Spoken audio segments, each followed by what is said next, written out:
Today's episode of Socially Democratic is proudly presented to you by Dunn. Dunn is a progressive campaign agency that specialises in campaigning and community organising. We work with non-profit and community-based organisations, trade unions, progressive businesses and social democratic parties across the globe. Dunn develops community engagement and organising strategies to win campaigns both big and small. Dunn trains engagement staff, volunteers and organisers in leadership and power building. And Dunn helps leaders craft their own public narrative that tells a story that unites people and moves them to act together. And if you want to act together and create change in your community in 2023, then hit us up at dunstreet.com.au. Today's episode is also proudly brought to you by Maurice Blackburn Lawyers. Are you passionate about extending access to justice? Maurice Blackburn has an excellent opportunity for a union partnership manager to join the firm on a 12-month contract based here in Melbourne. In the CBD office. This is a high-profile opportunity where you can bring passion and enthusiasm to a role that will see you drive and promote the Maurice Blackburn ethos to help reach more clients in need. To find out more about the role, go to mauriceblackburn.com.au/careers. And finally, today's episode is brought to you by SwiftFox.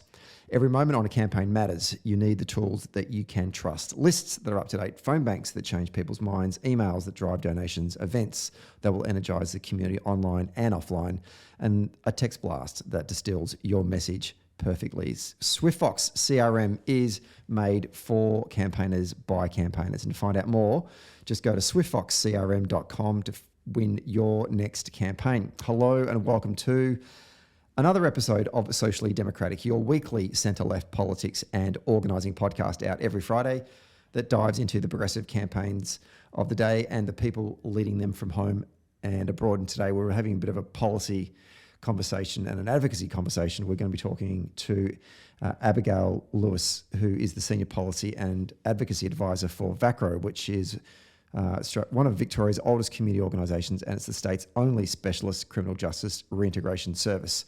And we're going to be talking to Abigail today about some of the challenges that they find with our existing criminal justice system and the solutions to address some of the challenges and how it impacts not just people in the system, but the wider community as well. So look forward to that conversation with Abigail today.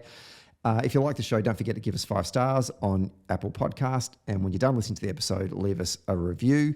And for all the updates, follow Dunn on Facebook, Twitter, Instagram, LinkedIn, and YouTube. We are now doing these, I should have said this last week, we're now doing these episodes on YouTube and they're audio visual. It's AV. We're really in the 21st century here now. So you get to see my ugly mug and the faces of the people that we are interviewing each week. So follow us on YouTube as well. Okay, let's get to today's episode.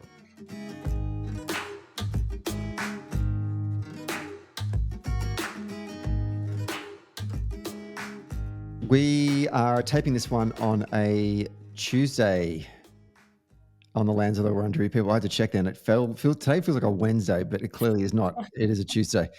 And joining me on the line is Abigail Lewis, who is a Senior Policy and Advocacy Advisor for Vacro, which is one of Victoria's oldest community organisations and the state's only specialist criminal justice reintegration service. And she's on the show today to talk about the Victorian justice system and reintegration for our citizens. It's great to have her on the show today. Abigail, welcome to Socially Democratic. Thank you so much. I'm so excited to be here.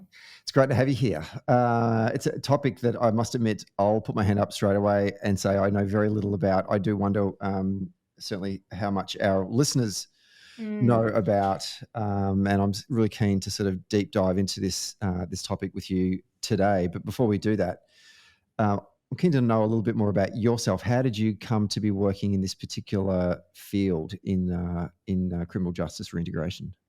Yeah, absolutely. So my background is actually originally in journalism, and I sort of made my way from that into communications and then policy comms and then policy advocacy. And then now I'm also getting my PhD in a policy field. And throughout that entire journey, so whether I was reporting on city homelessness policy or developing a comms strategy for employment services reform or advocating on social security and researching social housing, this common thread that I kept sort of returning to was the gap in all these service systems when it comes to people who are caught up in the justice system.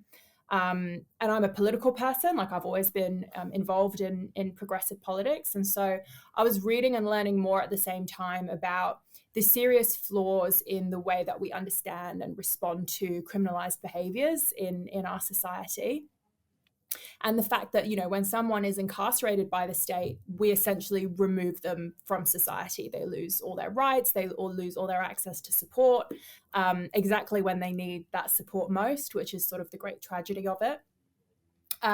We just warehouse them, we treat them cruelly and inhumanely, and we absolutely fail them in every regard. And in doing so, we fail our communities and our society at large as well. So to me, it became the number one issue in our society, because it represents the baseline of how we treat each other and how we treat the people in our society who need the most support. So I was really keen to move into policy advocacy in the justice space, and really excited to work for an organisation like Vacro, which is really trying to help those people who do find themselves caught up in the justice system. Was there a moment during your journalism career or moments in doing that work that you saw examples of folks in the justice system that started to lead you down this path of interest and wanting to explore this more? Yeah, absolutely. And I can remember it really clearly because it was my first front page byline. So I worked for like a local daily newspaper, a city newspaper. And while I was working there, the city criminalized street begging. So within certain areas. So it was a local council, policy that gave the police move-on powers to move on anyone who was homeless, sleeping rough, and specifically begging within a certain community. And that sort of struck me instinctively as deeply unfair and exclusionary. But it also, in researching that story, made me think about the ways in which often our default knee-jerk response to poverty, to hardship, to exclusion is criminalization. And how I think anyone, even logically, would be able to make the connection that just doesn't work. It can't work.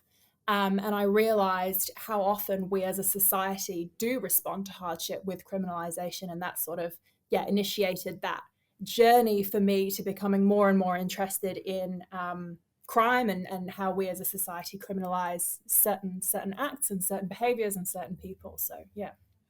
So tell us a bit about the organisation that you work for. It's obviously one of the oldest in the States. It's been around for quite some time. Yeah. I've never heard of it before, and I wonder if others have as well. But give us a bit of a background on the organisation. Yeah, so as you introduced us, Vacro is Victoria's only specialist criminal justice reintegration service. And as you referred to there, we're 150 years old. We've been doing this work since 1872. So we really have strong organisational expertise in this space of, reintegrating into society after interaction with the justice system. So what that means is that we support people who are or have been incarcerated and their families to create new beginnings for themselves and thrive in their communities after their release. And we do that in a number of ways. So we run reintegration programs inside the prisons themselves. So those could be group sessions or one-on-one sessions to help people who have high reintegration needs to get ready to build the life that they want when they come out of prison.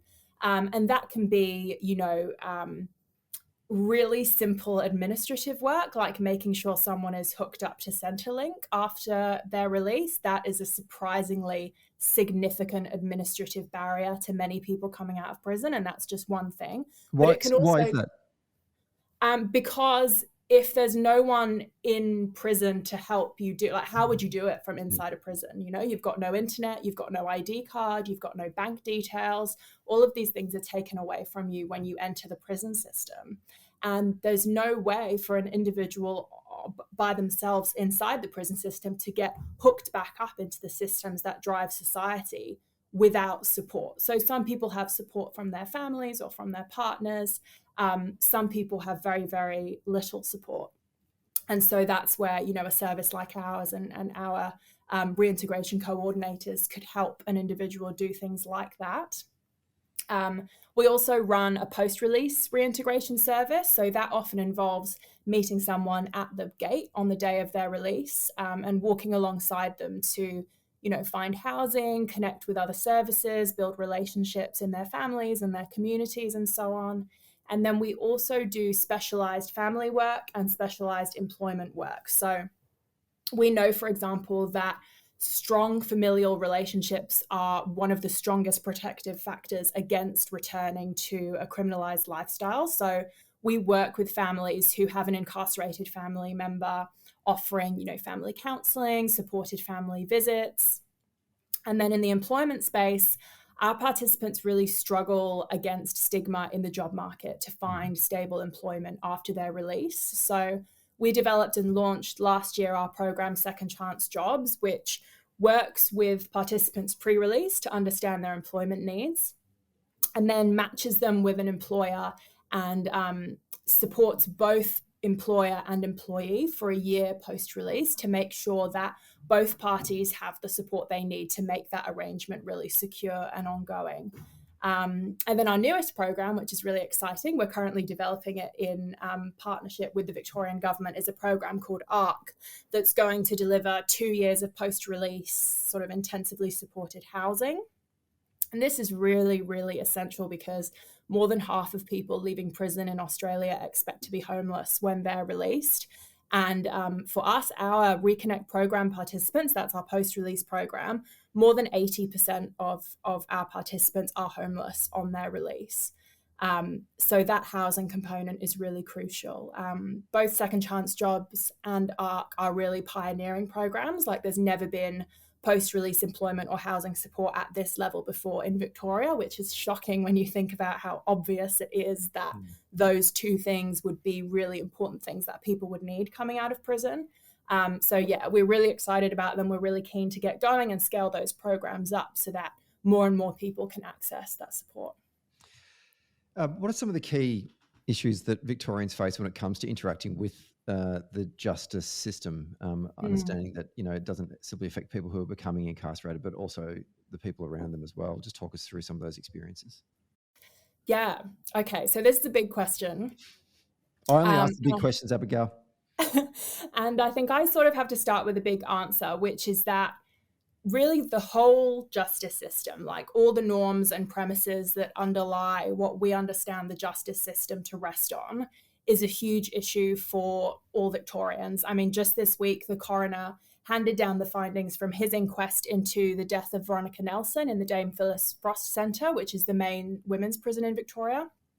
And he found that her death was A, preventable, but B, caused by problems at every single level of the justice system. So every interaction that she had with every level in our justice system contributed to her death. So the way we police is really dangerous and really harmful. The court system is dangerous and harmful. The prison system is extraordinarily dangerous and harmful to all of us because prison makes people more traumatized, more criminalized, more of a threat to themselves and to others. And then the stigma that is attached to people coming out of prison, and not just social stigma, but sort of formal, legal and administrative stigma, is also dangerous and harmful to their prospects reintegrating into society. So people often ask, what's not working in the justice system? Why doesn't a tough on crime approach work? Why doesn't prison work? And the answer is that the justice system is working exactly as intended to do the only thing it was ever designed to do, which is detain and warehouse people that we as a society have decided that we don't want to look after and support anymore. And now, thankfully, I think we're starting to look at this a little bit differently. Like, I think that thanks to some really tireless activism and advocacy in this space, particularly from Black, Indigenous, and other criminalised populations around the world and here in Australia, we're all starting to realise that the justice system is dangerous and harmful. But the question is not, how can we fix a broken system? It's how can we build a new system with different intentions? I'm just thinking, as you say that, how that would play out on the front page of like the Herald Sun, who, the conservative side of Australian politics really, run this kind of tough on crime kind of narrative. And here you are doing all of this critical work to try and get us to rethink about this. How is that something that you have to factor in the work that you do, or is it we just completely ignore that and just stay focused on the goals of what we want to achieve, which is to reform the justice system in this state? Yeah, absolutely. We have to factor it in. The tough on crime narrative is dominant, globally, not just in Victoria, not just in Australia. I think there are elements of our context here in Victoria that are particularly sort of supportive of that narrative. So some parts of our media establishment, as you mentioned, the Herald Sun, and the way that we sort of sensationalize crime in the media here, but also the fact that, particularly in Victoria, the main political parties have sort of fought, numerous successive elections, thankfully not the last one, but until the most recent one, trying to wedge each other further and further in terms of being tough on crime. And that is really, really damaging because crime and people who are drawn into criminalized lifestyles are not a pawn that should be kind of used politically in that way, but also because it means that people, regular people who live in Victoria are sold this lie over and over again that a tough on crime approach works, that prisons keep them safer, that prisons make their communities stronger. And that's just fundamentally not true. Prisons are afflictive. Prisons make people more dangerous. And actually, what I find personally and what we find at Vacro is that when you have ordinary conversations with people that people that you love, even conservative people are actually very open to hearing about alternatives to prison, and they're very interested to hear about the flaws in the current system. And they're shocked when you explain to them, when we incarcerate people in Australia, we strip them of their Medicare access. When you explain to them the way force and restraint are used in our prison system here, when you explain to them how much a phone call costs from inside the prison system, and that there's an American private security company that profits off that phone call being made, these are things that people in Victoria don't necessarily know. So the predominant narrative of tough on crime is of course a factor, but actually when you have real human conversations with people, what we find is that it's not that difficult a narrative to overcome or to bypass if we really put effort into it. So you started to talk about some of the alternatives in rebuilding, I think is the word you used, our justice system. And you're obviously flagged in 3 areas, correct me if I'm wrong. You talked about policing, you talked about the courts, and then you talked about the prison system itself. Have I missed any? Was there any others? It was just the 3, right? Look, I mean, it's all of those kind of mini systems are part of a much bigger system that is dictated by a set of principles and norms. It's really the whole system. Yeah. So where do you start in terms of this journey of creating these alternative solutions or scenarios for the justice system? Definitely.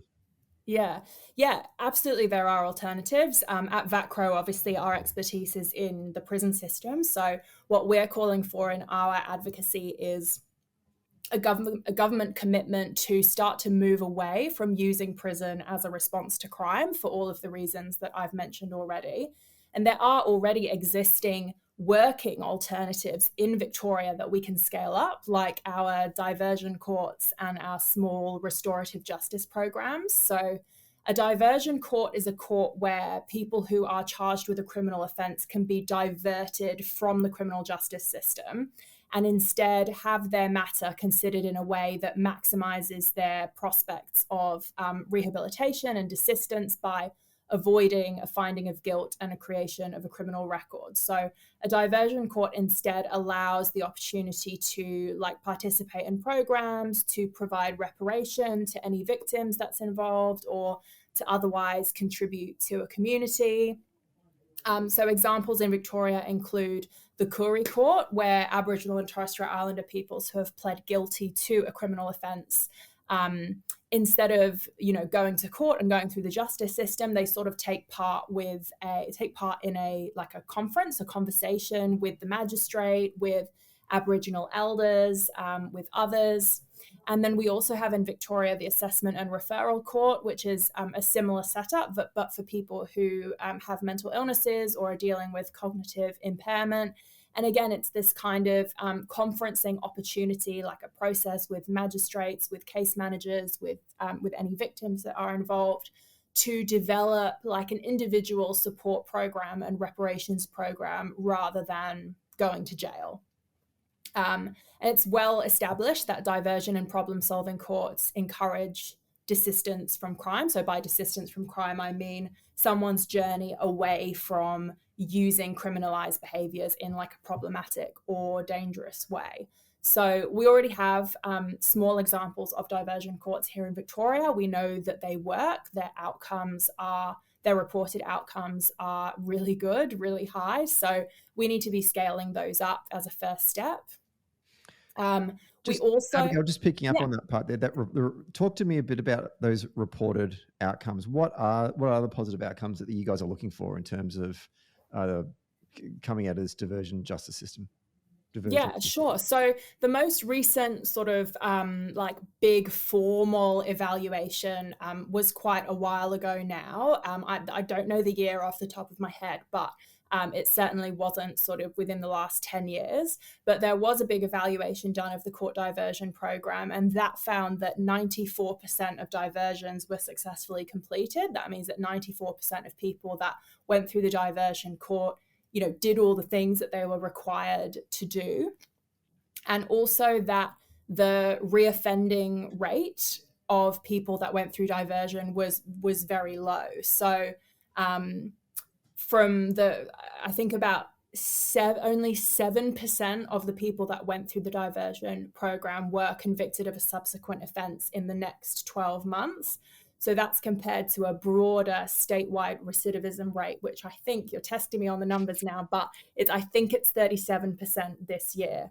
Recidivism in Victoria is measured slightly differently. So it's the rate of return to prison within 2 years of being released. And that rate this year, I think, was 37%.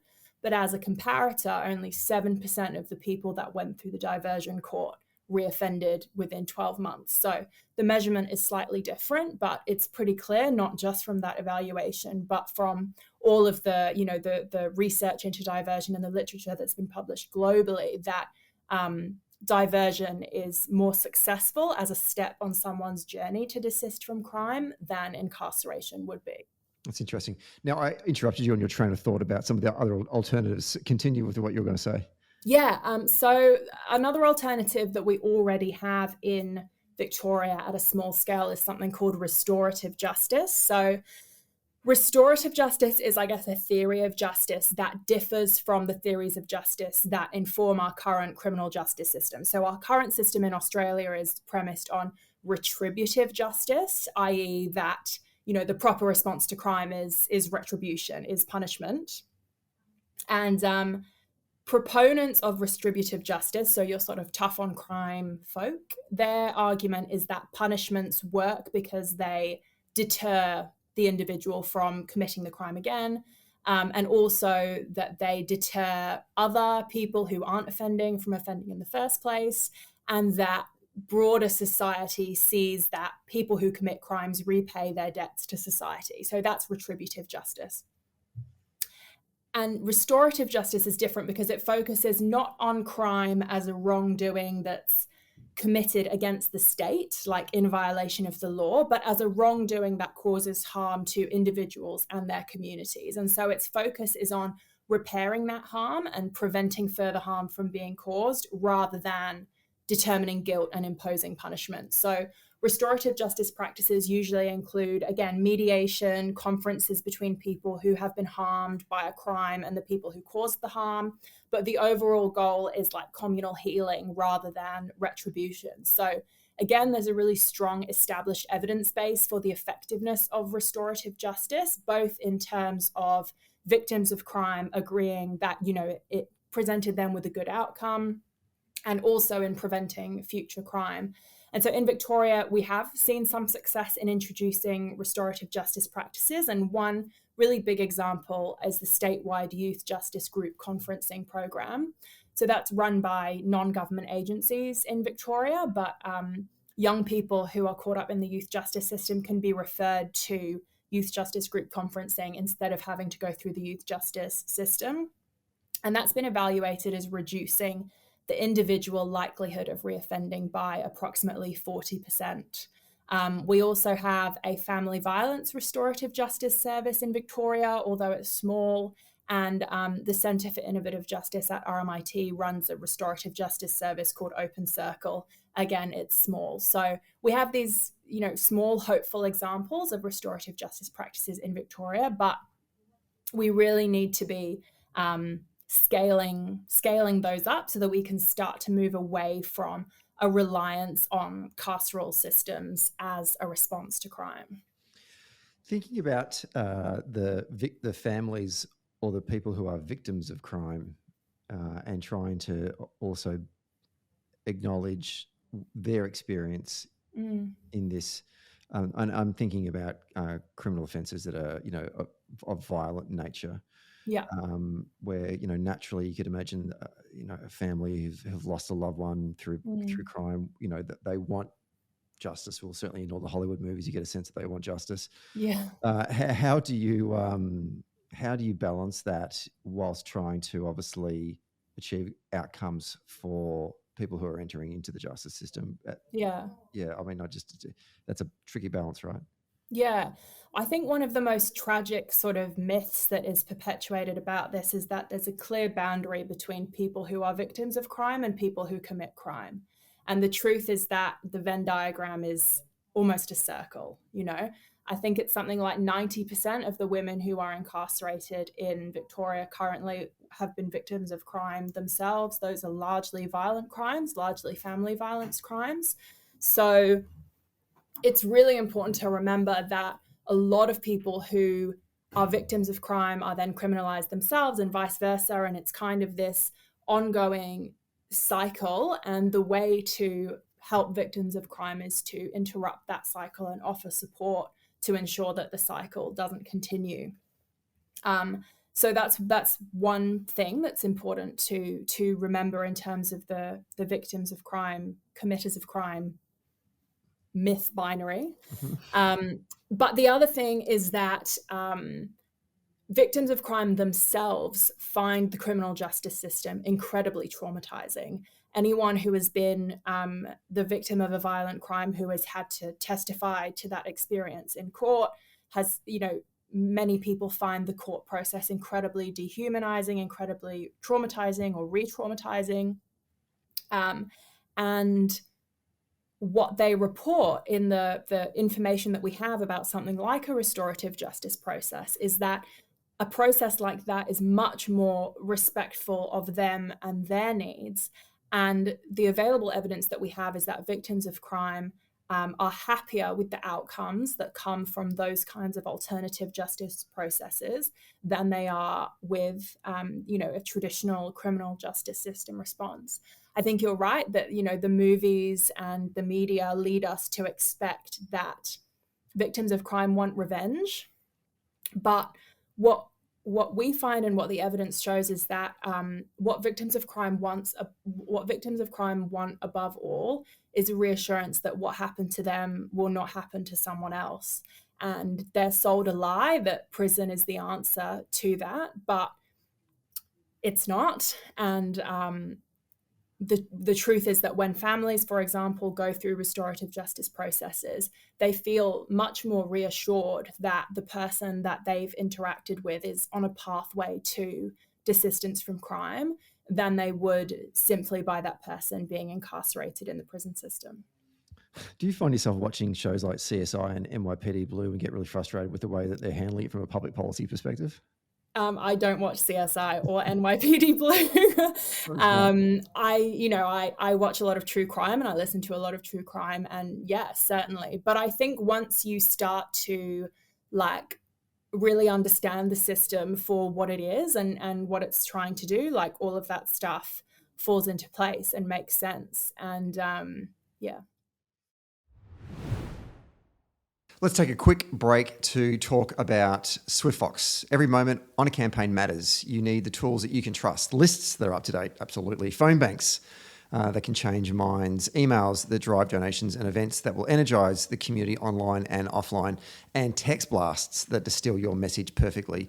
SwiftFox CRM is made for campaigners by campaigners. And to find out more, go to swiftfoxcrm.com to win your next campaign. Okay, let's get back to the show.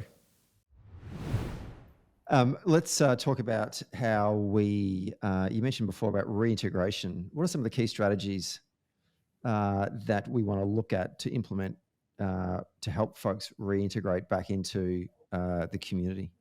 Yeah, absolutely. So the authoritative body of work when it comes to reintegrating and thriving in our communities post-release is called desistance theory. So that's what I've been referring to when I've been talking about desistance from crime.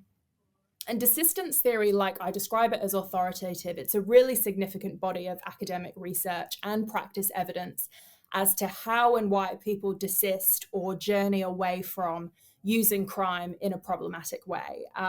The reason I'm phrasing it like that is because almost everyone commits crimes. Like almost all of your listeners will be able to think back to a time when they have broken the law in some minor or major fashion, right? Everyone is committing crimes. Not everybody is criminalized, though, and not everyone is using crime in a way that's harmful or dangerous or problematic to themselves or others, but some people are. And so desistance is that journey away from using crime in that problematic way and towards, like, I guess, a more ordinary social and economic inclusion in their communities. So based on that literature, we actually know exactly what people need to move away from crime. And it falls into 4 categories. So the first category is new self-labels and narratives. So psychologically, we all kind of conform to the roles that we believe society has assigned for us, you know, whether that's our occupations or whether that's our role as a parent or whether that's our role as a community member. And if society has told you over and over again that you're an offender, you're a criminal, you're a prisoner, you sort of tend to conform to that role. You have that belief about yourself. And so that's a really significant change that needs to occur in order for someone to desist from crime, is having a new label for themselves, a new narrative for themselves that positions themselves somewhere different. So that could be a label as an employee. You know, someone comes out of prison and gets a job, and that really transforms their self-image and their narrative about who they are and what they do day to day. It could be a narrative about themselves as, you know, a really good dad or a really good friend or a community member. So that's the first thing, is developing that new self-label and new narrative for yourself. And that's why, you know, labels like offender, prisoner, criminal are so, you know, so damaging. Like, it's not just kind of people being picky about language. Like, the evidence really does show that labeling people who use crime in that way over and over again in society, as we do, really harms their progress towards desistance. So that's number one. Number 2 is... Abigail, can I pick you up Yeah. on that? Yeah. Just practically, what does that look like? I am fascinated by this. Obviously, my background is in community organising. We talk about public narrative and trying to motivate people to take action and whatnot. So, I mean, what does this practically look like? I mean, a prisoner walks out of the prison and says, right, I've got a new narrative right now and I want to tell you all about it. Or how does this, you know, what are we doing here? Yeah. No, I mean, that rarely happens. What's required is like pretty intensive support of the kind that's not available in the prison system, which is why we see this so often not happening. But we could be using someone's time in prison to help them develop psychologically that new narrative about themselves. But one of the ways that it can be done is by by securing a job post-release, for example. So a participant going through our Second Chance Jobs program, one of the big goals of that program is that when someone comes out of prison, they're in this sort of new identity, this new narrative of themselves as a productive and respected employee. Another really big thing is strengthening family relationships. So One of the really tragic things that we do when we put people in prison is remove them from their families, and often that removal is never healed from, never really reversed. And so this opportunity for someone to come out of prison and take on this like pro-social identity as a parent is often removed from them, when that could be like the strongest new self-label that someone could come out of prison to. So there are a lot of different ways to support people in developing new narratives about themselves: psychological support, therapeutic support, family support, employment support. Unfortunately, the current system doesn't provide that at the moment, other than in small doses. But yeah, so the second category is relationships. So I touched on that before: family and friend relationships. Having a strong and stable family around you is an incredibly successful protective factor against returning to crime. It's one of the reasons why we really focus on strengthening family bonds in our practice. And it's one of the reasons why we're calling on the Victorian government to formally recognise and support the children and families of people who are incarcerated, because currently there is no government body or agency that has a mandate or responsibility for that cohort. So if you're a family and one of your family members is incarcerated, there's essentially nowhere you can go. Like, there's no supports dedicated to you. So we're working to change that. The third thing that people need to move away from crime is access to resources. So housing, employment, or payment of, social security benefits, food, water, all of those, basic things that we all need to live a good and healthy life. And then the final thing is community participation. So that is for someone who is released from prison to feel really strongly that they're a valued member of their community. This is a really difficult one to achieve because of the stigma that people do face when they're released from prison. And when I say stigma, I don't just mean like the social stigma from your peers or your community, because actually people themselves are quite sort of forgiving and willing to give people a second chance. People do believe in second chances, but there is a significant amount of legal and administrative stigma that gets placed on people coming out of prison. So, for example, there is no protection against discrimination on the basis of a criminal record. So it's perfectly legal for a property manager or a landlord to refuse you housing on the basis of a criminal record. It's perfectly legal for an employer to not employ you on the basis of a criminal record, even if your criminal record, has absolutely no bearing on your viability as a tenant or your success in that particular role. It's not a protected characteristic. So that stigma, that discrimination is perfectly legal and facilitated. So those are the four kind of categories of things that people need to move away from crime. But it's really important to note, with regard to desistance, that it's not a linear journey. Like all behaviour change, desistance involves setbacks. I talked earlier a little bit about the recidivism rate, and in Victoria, we're really focused on measuring the recidivism rate as an outcome of our justice system. So that's the percentage of people who are released from prison who return within 2 years. And when the recidivism rate is high, we consider that a really big problem and a failure. But our view is that, people who relapse aren't failures, and neither are people who reoffend. And if we treat reoffending as a setback on a longer desistance journey and an opportunity for more support instead of writing people off at that point, we will see better outcomes for all of our communities. Where does Victoria, and maybe if you want to comment more broadly, the Australian justice system, I know we have a state-based system, but where do we stack up with the rest of the world in terms of the way that we treat our citizens that are going through the justice system? And the second question is, some of these ideas that you've floated on the show today sound fantastic. Where have they been developed? Like, do you have examples of this overseas that you look towards that you wanted to implement in Australia, or is this something that's come out of the experiences here in Australia in itself anyway? Yeah, sure. So how do we stack up? Badly would be my sort of initial response. Great.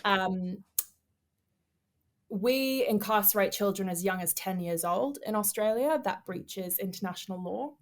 We continue to incarcerate Aboriginal and Torres Strait Islander peoples at a rate that makes them the most incarcerated population on this earth. That's a great national shame.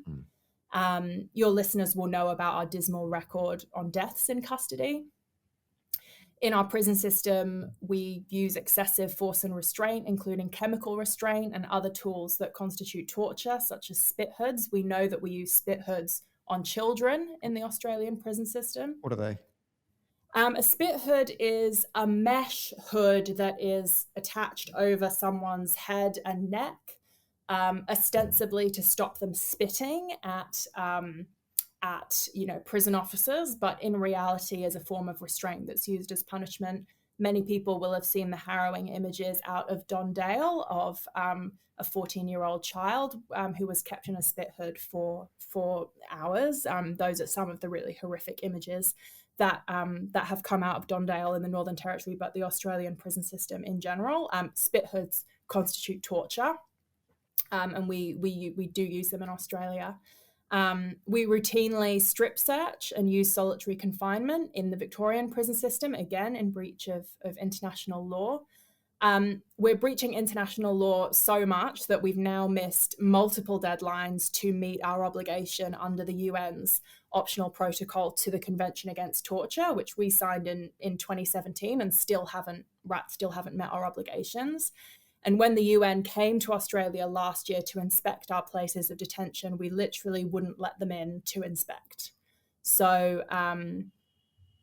we're not doing well in terms of our sort of international, in terms of our international obligations. It's hard to make sort of direct comparisons between prison systems, in different countries. Like, I'm not sure that's necessarily a useful exercise either, because prison systems are, so different and differently implemented in so many different jurisdictions. But if we measure ourselves against, what international law is and what our international obligations are, we're like under warning with the UN. Like, it's bad. In terms of other countries that are doing well, or I guess places that we might look to reform. Again, it's difficult because I sort of struggle with wholesale recommending the importation of systems from other countries into Australia, because Australia is a unique state with its own sort of quirks, and we should be developing solutions and policies and systems that are uniquely suited for our population. So I certainly wouldn't say, that there's one prison system somewhere else that we should be looking to emulate. However, there are good examples of policy and practice that, I certainly think we should be trialing here. There are some examples in the United Kingdom. There are some examples in some states of the United States. The US as a whole is obviously not a model for carceral policy, but there are some jurisdictions in the United States that are more progressive than Victoria. So one example would be the state of Connecticut just funded all phone calls within their prison system.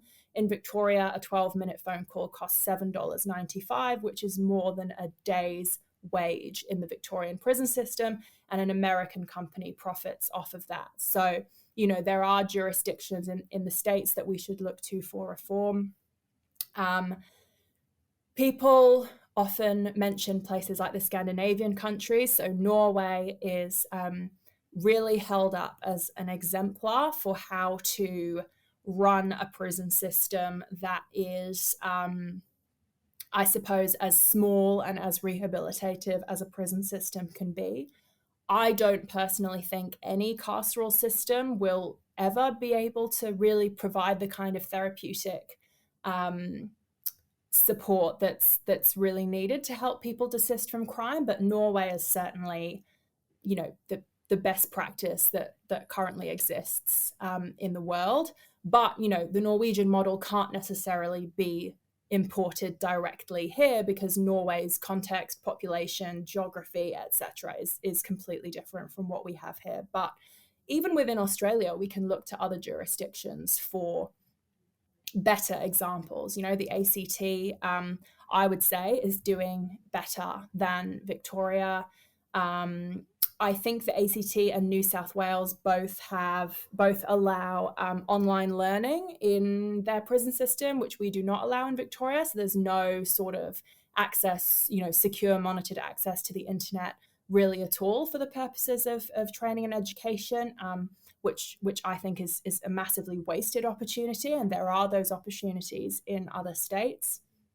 A really big one that Victoria, it's just Victoria and Western Australia, actually. So international law, again, dictates that the healthcare of people who are incarcerated should be equivalent to the healthcare that's provided in the community. That means that the Department of Health should provide healthcare services in prison, and prison healthcare services should be accountable to the Health Ministry. In all other Australian states and territories except us and WA, it is. In Victoria, the Justice Healthcare is situated within Corrections Victoria and within the Department of Justice. There's no accountability to or oversight from any kind of health ministry.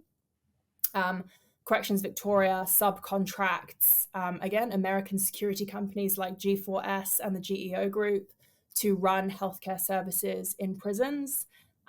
This has really devastating consequences, as we've seen from the inquest into the passing of Veronica Nelson just this week. So, that was a long-winded way to say there are a lot of places we can look for better justice policy than what we have currently. If I can pick up on two points that you made there towards the end, which I'm interested in, the first one being about the healthcare.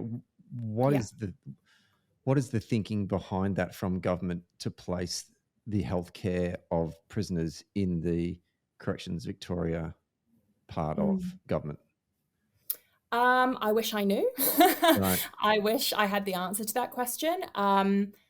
My understanding is that it once was publicly, provided and provided by the Department of Health, but at some point that was privatized, that was taken in-house. The broader context, I think, is the classic Australian policy dilemma of state versus federal responsibility. So healthcare, I guess, generally is a federal issue in Australia. So obviously we have the Medicare system and the pharmaceutical benefit scheme, and that's all administered federally. But justice policy has devolved to the states and territories. So the argument from the feds is that healthcare delivered to people in prisons should be the responsibility of states and territories, and that if Medicare access is allowed, that would be what they call double dipping. So people who are incarcerated don't have any Medicare access at all, and the states and territories have to make decisions on how they provide for and fund that healthcare. I guess at some point in Victoria's history, the decision was made to sort of bring that fully in-house, bring that into the corrections budget rather than the health budget, and cater for that by outsourcing that to private corporations. There are a number of different companies that provide healthcare services in Victoria's prisons.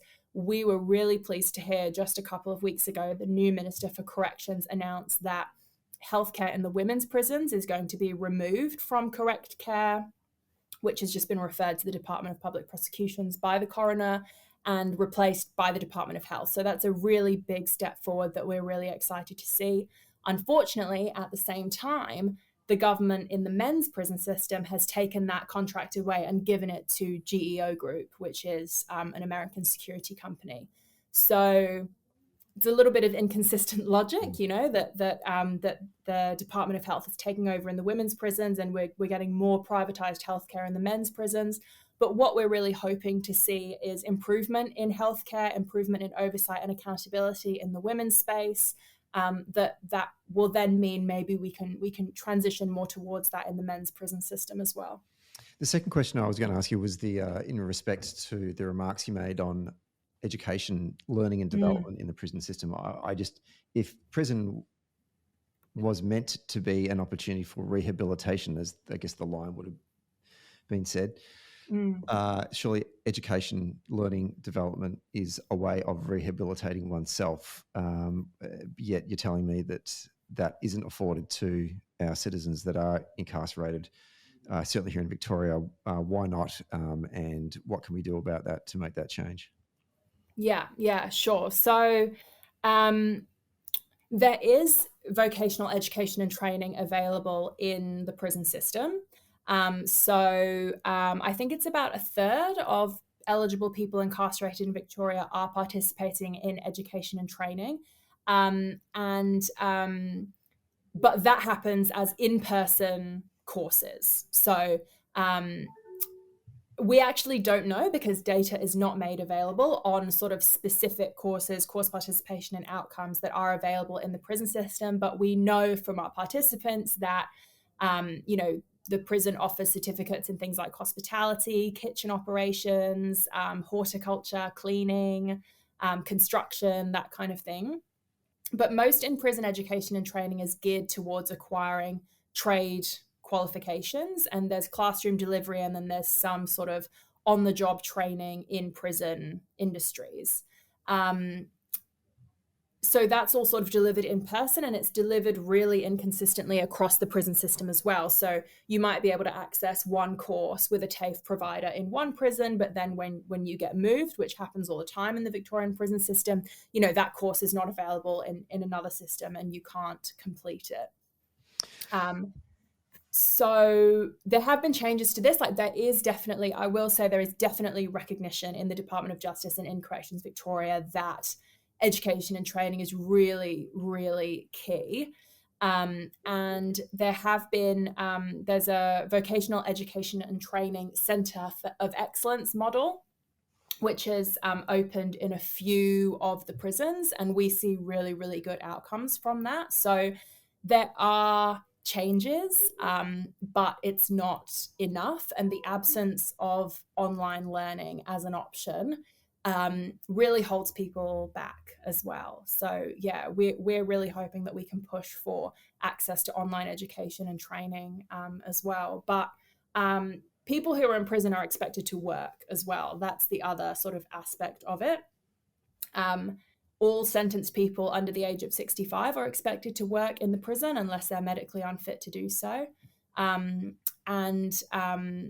In order to earn the money that they need to make phone calls, buy things, at the canteen and that kind of thing, they do work. They're engaged in prison industry usually.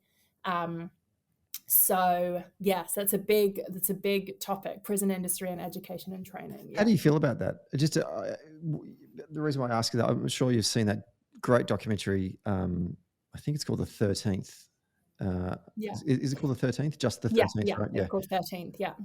About the American, well, it's not just about the American justice system, but it sort of takes this sort of thesis of the American criminal system replaced slavery, essentially. That the majority of people in the American prison system are African American, and once I'm telling this to the viewers out there, you really should. I've probably mentioned on the show before, it's actually really worthwhile watching that. After the 13th Amendment was introduced and the abolition of slavery, then what was set up was basically a prison system that essentially continued to run as a profitable business that was now full of African Americans working in there and doing work for free. So instead of being the fields of Mississippi, they're now in prisons across the country. So you watch that in horror going, oh, that's outrageous, that shouldn't happen, yada, yada, yada. Mm-hmm. Yet that happens here in Australia as well. Yeah. What's your take on that? It's a difficult topic, because we know that people who, on the one hand, people who are in prison do want to work. They want to prepare themselves for reintegrating into employment after they are released from prison. and they want to use the opportunity to upskill and, you know, learn about new industries and all that kind of thing. So the opportunity to work for a proper living, I believe, absolutely should be available in the prison system.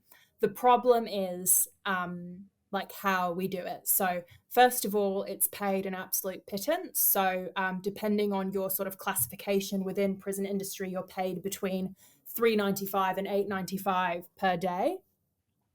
Most people are on about $6.50 per day.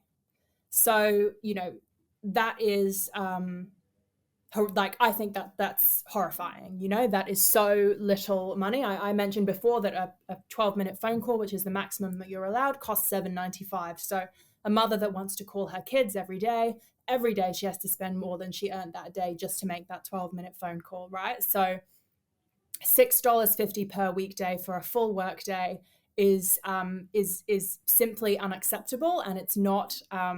You know, Australia, we really pride ourselves on, I think, our workplace laws and our workplace rights, and the fact that people in prison are working not only for so little money, but also without any of the workplace protections that we're used to in the community. None of those apply within prison. There's no union within the prison.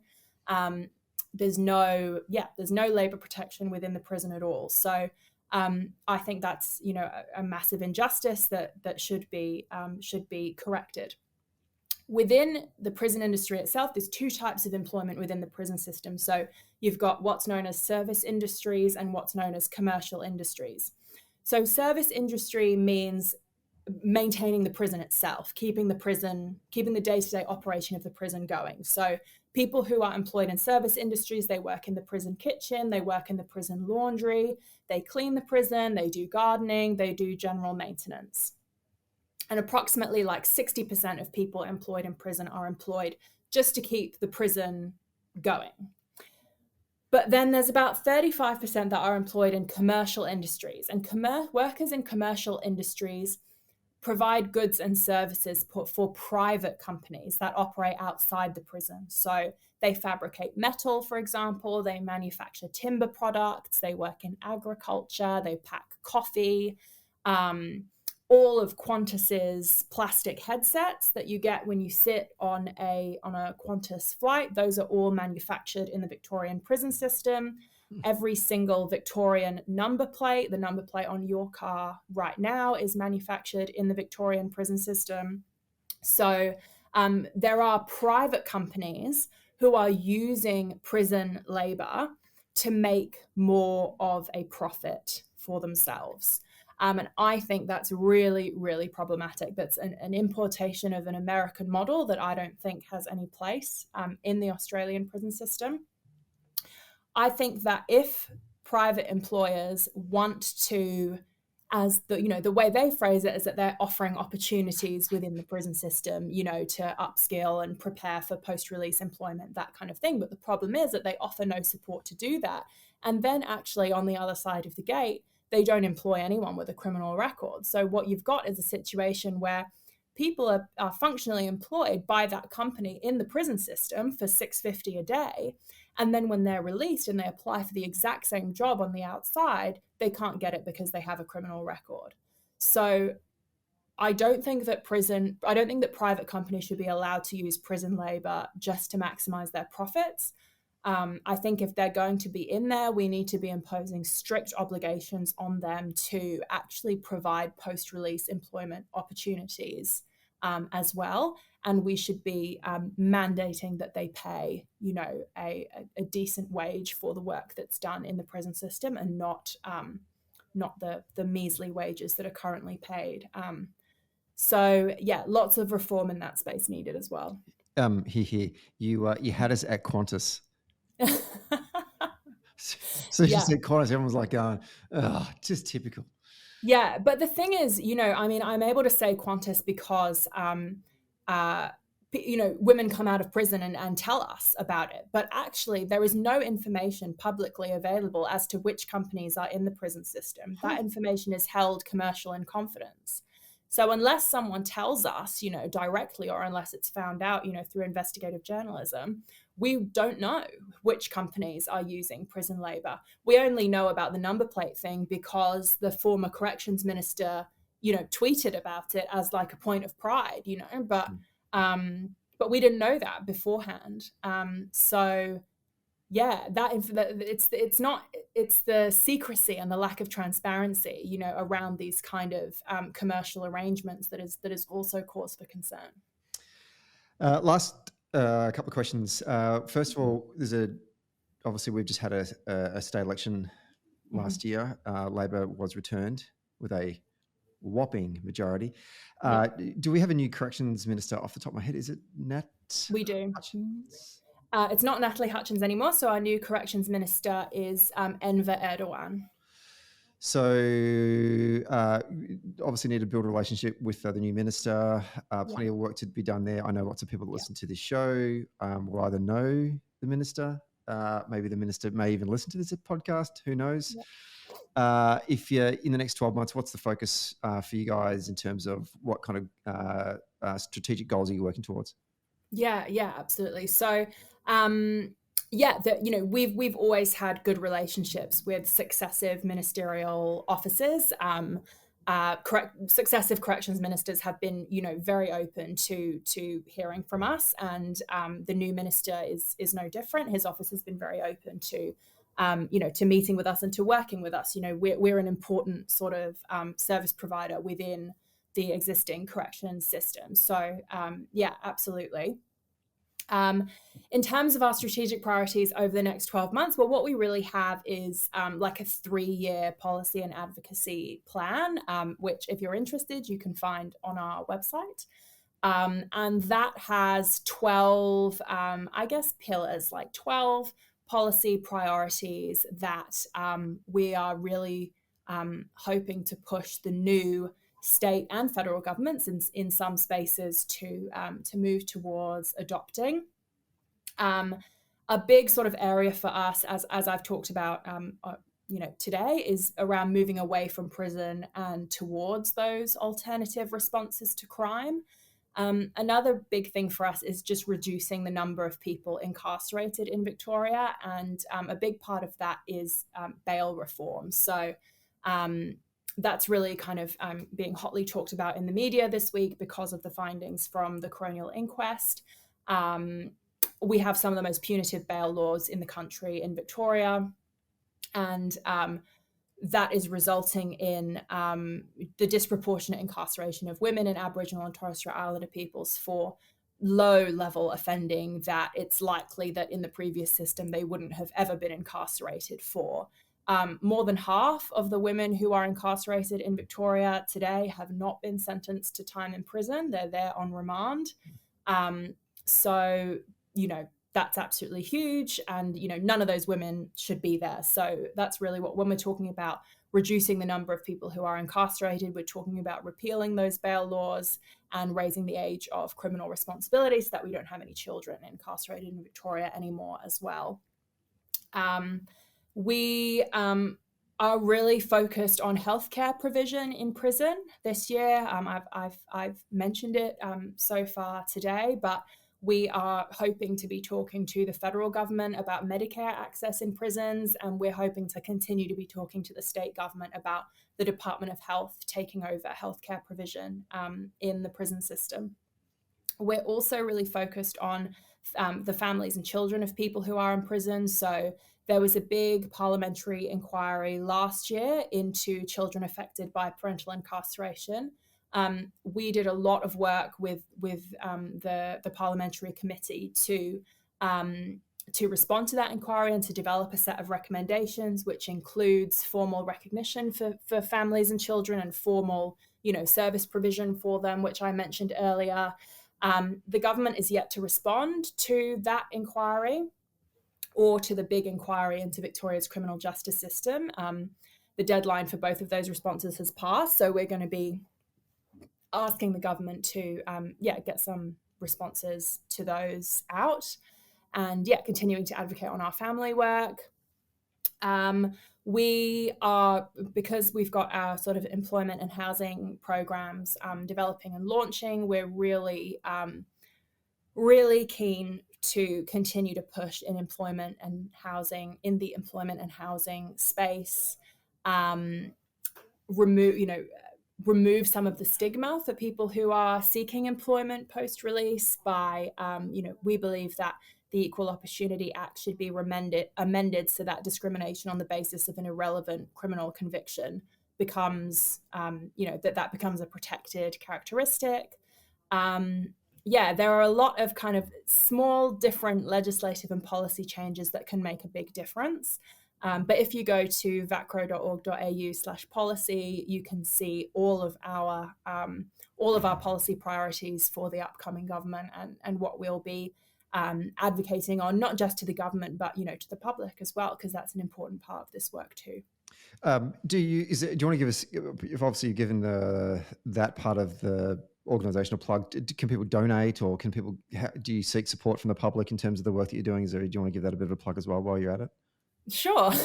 Absolutely. We are always accepting donations. Again, you can find that on our website. I think if you just go to the homepage, there's really clear there's a donate button right at the top. There's also a get involved button right at the top. If there are, other ways, if you're interested in, working for us or contributing to the work that we do, there's also ways that you can reach out to us. But I think the best way that your listeners or that average Victorians can help is by having these conversations and, finding out as much information as possible about the justice system and about the problems with the justice system. And I think on the progressive side of politics, we need to be having more generalized and more informed discussions about what we want to change about the justice system.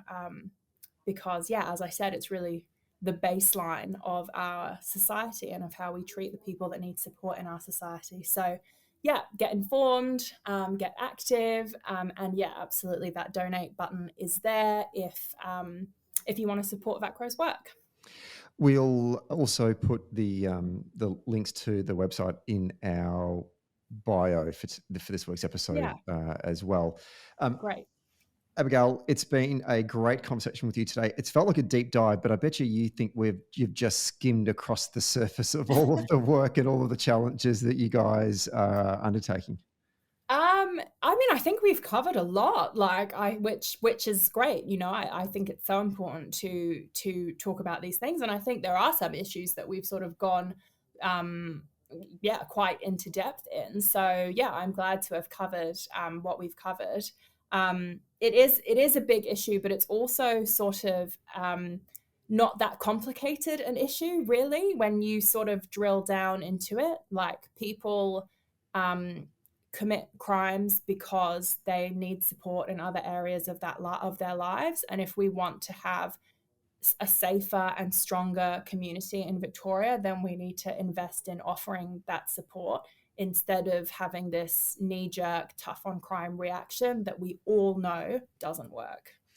Well, we're a solutions-oriented podcast here at Socially Democratic, and you've certainly come up with a whole bunch of solutions that should be considered by the Victorian State Government in the next 3 years. And we wish you and your team the best of luck with the important work that you're doing in this space. So thanks very much for coming on the show this week. Great. Thank you so much for having me. Really appreciate it. Cheers.